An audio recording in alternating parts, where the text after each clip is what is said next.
पिता मुखाधारिणा गजेंद्रम। प्रभु धन्य है, इस काल से हमारी रक्षा की, मस्तक को काट दिया और गजराज आजाद हो गया।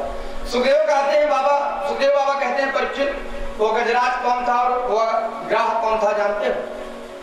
वह गजराज पूर्व जन्म में द्रविड़ देश का राजा था, इंद्रद्युम्न गजराज।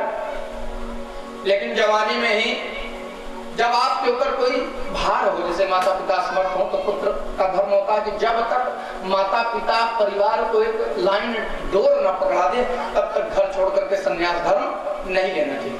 अब प्रजापालक राजा इंद्रद्युम्न जवानी में विवाह किया और वैराग्य जगह अपने जो है राज्य को ही छोड़ करके जाकर के मलय पर्वत पर वो करने तपस्या करने के लिए चले गए और यहाँ प्रजा भूखी मर रही है।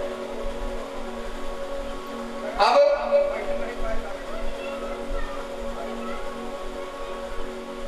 उस मलय पर्वत पर इंद्रद्युम्न महाराज तपस्या कर रहे हैं कि अगस्त महामुनि उस मलय पर्वत अपने शिष्य मंडली के साथ पहुंचे तो देखा कि इंद्रद्युम्न यहाँ आया तो पूछा, अरे तुम अब प्रजा का कार्य छोड़ करके यहाँ पर क्या करो? कहा महाराज तपस्या कर रहा। कहा तेरे जैसा अहंकारी और जड़ बुद्धि वाला जादू गजराज हो गया। तुरंत ही गजराज के रूप में प्रविष्ट हो। और ये कौन था?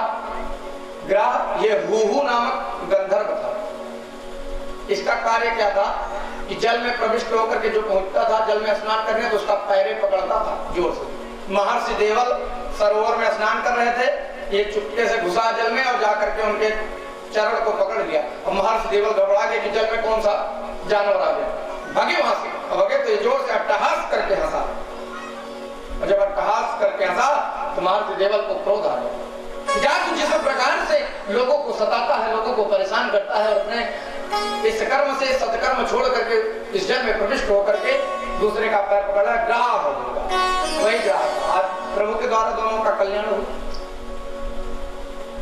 जब दोनों का कल्याण हुआ तो सुखबारीक्षित कहते हैं बाबा, इस प्रकार से मनुष्य अगर अपने मानव जीवन को सार्थक बनाने लग जाए तो क्या उनका भी कल्याण हो सकता है? सुखदेव बाबा ने कहा परंतु कर्म करना हो। लेकिन आज के मनुष्य धर्म करने के लिए कहते हैं कि धर्म न अर्थ न काम रुचि। धर्म करने के लिए अर्थ ज्यादा लगता है, धन। आप यज्ञ करिए, आज के जमाने में अश्वमेध यज्ञ नहीं कर पा रहे हैं लोग। धन पिछले जमाने से ज्यादा आ गया। कुबेरपति अजगर बन करके बैठे हैं धन पर, लेकिन एक बूटी कौड़ी किसी को दे दे।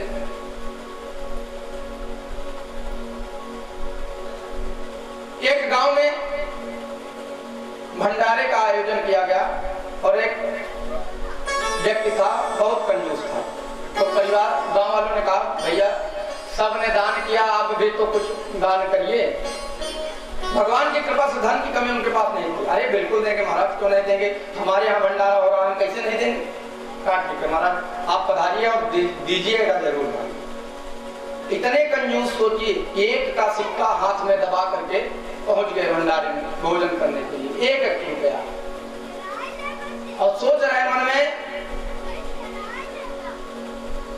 दान करूं कि ना करूं, मन में सोच रहे हैं। फिर बार बार उसको खोल करके देख रहे हैं, फिर मूंद रहे हैं, ऐसे कर रहे हैं बार बार। लोग देख रहे हैं कि आए हैं भैया धनवान करते हैं तो कुछ ना कुछ देंगे, लेकिन बार बार उसी एक रुपए को खोल देख रहे हैं। तो कहते हैं कि इनका मन तो नहीं पसीजा, लेकिन हाथ में बंद रहने के कारण सिक्का पसीने से भीग गया। तो खोल करके देखा तो कहा कि देखो तुम भी इतना रो रहे हो, मेरे से दूर नहीं जाना चाहते हो लगता है। हाथ की हथेली के वह सिक्का पसीज गया, लेकिन उनका मन नहीं पसीजा। सोच लिया ऐसे संसार में व्यक्ति है। कहा इसका मतलब तुम नहीं जानते, तो उस सिक्के को अपने जेब में रख लिया कि दान नहीं करोगे। उनका नाम था दान चंद, क्योंकि गांव के लोग व्यंग्य बोलते हैं, जो गलत कार्य करता है तो नाम उल्टा ही लेते हैं उसका, वो दान चंद नाम। तो परिवार दानचंद ने उस सिक्के को अपने जेब में डाल लिया। घर पहुंचे, पत्नी ने कहा दान कर दिया? कहा भैया दान करने जैसे पहुंचा कि हमारा रुपया रोने लगा बड़ी जोर। जब रोने लगा तो हमको दया आ गई कि अरे तुझे मैं अपने पेटी में ही रखूंगा, दान नहीं दूंगा, चिंता मत कर। प्रसाद खूब बढ़िया बनाया था, पेट भर गया। पत्नी ने कहा देखो बहुत कंजूसी ठीक नहीं, क्योंकि यह तन जो है वो एक माटी का पुतला है, कि यह तन है माटी का पुतला, यह तन माटी का पुतला है। जब जल गिरता है तो पुतला अलग अलग हो जाता है, जल में गिर जाए तो शरीर नाशवान हो जाता है, समझ हो जाता है। कभी आपने कुछ नहीं किया, लेकिन एक कार्य हमारा करिए, उसमें आप गंगा जी का स्नान कर लिए, उसमें कौन सा धन लगता है? 12 किलोमीटर गंगा जी दूर थी वहां। तो दानचंद्र जी ने क्या कहा, अच्छा ठीक है वहां तो कुछ नहीं लगता है, लेकिन चलो ठीक है जाऊंगा स्नान। सुबह हुई, पैदल दाब दिए, अरे टैक्सी ये वाहन जो चल रहे थे कहा पैसा लगेगा। 12 किलोमीटर पैदल चल करके, करोड़पति आदमी पैदल चल के पहुंचा। वहां सोच रहे हैं कि अभी जहाँ गंगा स्नान करने वाला घाट है, अगर वहां मैं जाकर के स्नान करता हूँ तो वहाँ पंडा जरूर मिलेंगे। अरे आइए सेठ जी आइए, अरे स्नान यजमान जी कल्याण हो, कुछ दीजिए। तो दान तो लगेगा। तो क्या किया कि स्नान घाट न जाकर के मुर्दा घाट पहुंच गए। कहा वहां कोई नहीं मिलेगा, न दान देना पड़ेगा, बस स्नान करके चले आए। भगवान ने कहा गजब आदमी है भाई ये, मुर्दा घाट पहुंच गया स्नान करने। गया मुर्दा घाट पे, वहां कपड़े उतार करके जैसे गंगा में प्रविष्ट भय कि भगवान ने कहा कि अब रहा नहीं जाता, पहुंचना चाहिए इसके पास। भगवान एक पंडा का रूप धारण करके वहां पर जाकर के पहुंच गए। कहाँ? गंगा घाट, मुर्दा घाट पर। और जैसे डुबकी लगा करके भैया बाहर निकलते हैं, देखा तो पंडा भगवान ने कहा यजमान जी जय हो, दंग रह गए। कहा तुम लोग कौन भैया? कहा मैं पंडा हूं। कहा मुर्दा घाट भी नहीं छोड़ा? अरे स्नान घाट पे तो थे, मुर्दा घाट भी नहीं छोड़ा। यजमान जय हो, कुछ दान करिए। भगवान स्वयं दानचंद्र जी ने कहा देखो बाबा हमारे पास कुछ नहीं है। दानचंद्र की इस बातों को सुन करके भगवान ने कहा देखो मुर्दा घाट में मैं इसलिए बैठता हूँ कि जो यजमान यहाँ स्नान करने के लिए आता है वो 1 वर्ष के लिए इतना दक्षिणा हमको दे देता है कि 1 वर्ष हमारा आराम से बीत जाता है। दानचंद्र की और भूल कर 1 वर्ष के भोजन के लिए दक्षिणा। कहा देखो मैं एक कटाई चवन्नी देने वाला नहीं हूँ बाबा। कहा बिना दान के तो जाना भी नहीं है। कहा ठीक है चलिए उधार संकल्प करवा लीजिए। उधार जब जीवन रहेगा तो देगा, आप हमारे घर आइए वहां देंगे। तो संकल्प पढ़ने लगे, ओम हरे ओम विष्णु हो विष्णु। कौन? भगवान स्वयं। और दानचंद्र कुछ लेकर गंगा जी कह रहे हैं कि बाबा सिर्फ 1 घेला मतलब 10 पैसा दान कर रहे हैं, उसको घेला बोलते थे तब जमाने। 1 घेला दान करके घर चले आए।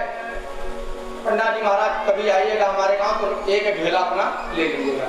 अब जो दानचंद्र जी वो सोच रहे हैं क्या ये बाबा सब में 12 किलोमीटर पहुंचेगा, हमारी तरह इतना कंजूस थोड़ी है 1 घेला लेने के लिए। 12 किलोमीटर चल करके आया, 12 किलोमीटर चल के पहुंचा, एकदम थक के चूर हो। धन कुबेर है, कुबेर की नगरी में अगर कोई भक्त है तो यही है कि कुबेर ने सारा खजाना दे दिया लेकिन 1 घेला नहीं दे पा रहे। और जैसे घर में पहुंच करके खटिया पकड़ के सोए कि वैसे भगवान पहुंच गए फिर द्वार पर, यजमान की जय हो। फिर आवाज कान में गई दानचंद्र के। पत्नी से कहा देखो कौन आया था? भगवान ने कहा 1 घेला लेने आया हूँ, क्योंकि अभी कहा संकल्प किया हूँ बात अभी देते ही।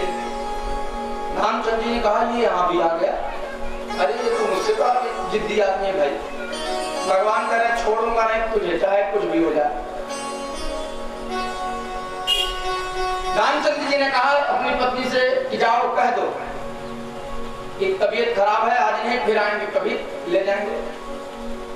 पत्नी पहुंची, कहा कि बाबा अरे 1 घेला की ही तो बात है, तबीयत इनकी खराब है, बाद में आइएगा ले जाइएगा।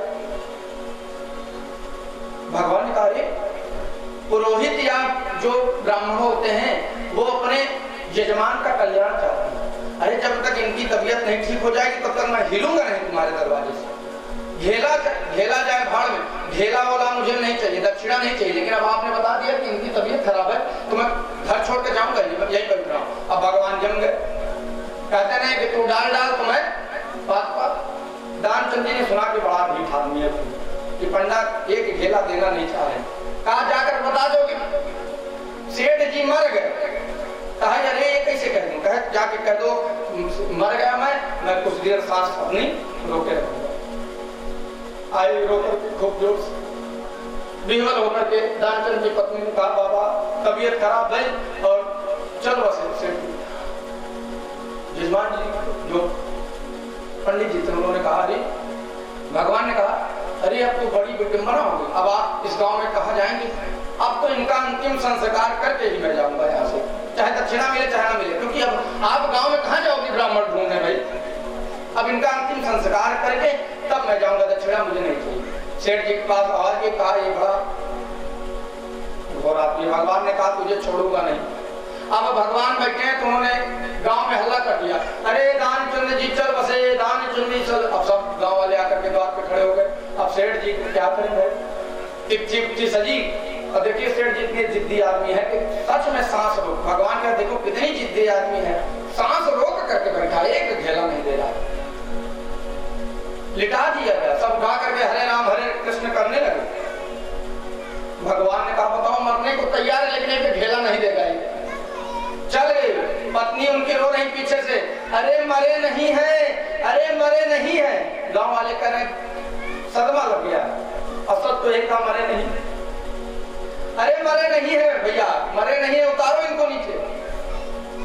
लेकिन गांव वाले कह रहे दिमाग में जोर पड़ गया है इनके, और दानचंद को ले जाकर के सैया पर लिटा दिया। अब अग्नि जलाने की बारी है, सारे गांव वाले मिलकर जलाने वाले थे कि भगवान ने कहा मर ही जाएगा लेकिन एक घेला ये नहीं देगा। पहुंचे कान में कहा, दानचंद जी अरे मैं भगवान स्वयं हूँ, आंख खोलो। जैसे ही आंख खोला तो देखा फिर वही पंडा, फिर जोर से बंद कर लिया।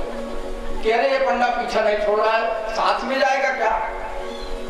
तो भगवान ने कहा, देख बंदे मैं स्वयं ईश्वर हूँ, तेरे से घेला लेने नहीं, तेरे इस भक्ति से मैं बहुत प्रसन्न हुआ, तूने इतना छकाया मुझे, जो मांगना है मांग ले। भगवान से कहा कि बस वही एक घेला छोड़ दीजिए, बस और कुछ नहीं चाहिए हमको, एक घेला मत दीजिए। तो ऐसे संसार में लोग पड़े हैं यार, तो इनसे धर्म की आशा आप क्या कर सकते हैं, ये धर्म की रक्षा करें। इंद्र का विमान हुआ, ऐरावत हाथी में बैठे थे, बृहस्पति महाराज का जो है अपमान किया, श्रीहीन हो गए, लक्ष्मीहीन हो गए, तो समुद्र मंथन करना पड़ा। भगवान ने कहा कि दैत्यों को मिलाकर के समुद्र मंथन करो, जिससे तुम्हारा कल्याण होगा, सारे रत्न पदार्थ निकलेंगे, स्वर्ग में आप विराजमान हो जाओ। लेकिन जब श्रीहीन हो गए, दुर्वासा जी महाराज के द्वारा श्राप मिला था, तो जाकर के देवताओं ने, भाई देवता और असुरों में बनती नहीं थी बिल्कुल।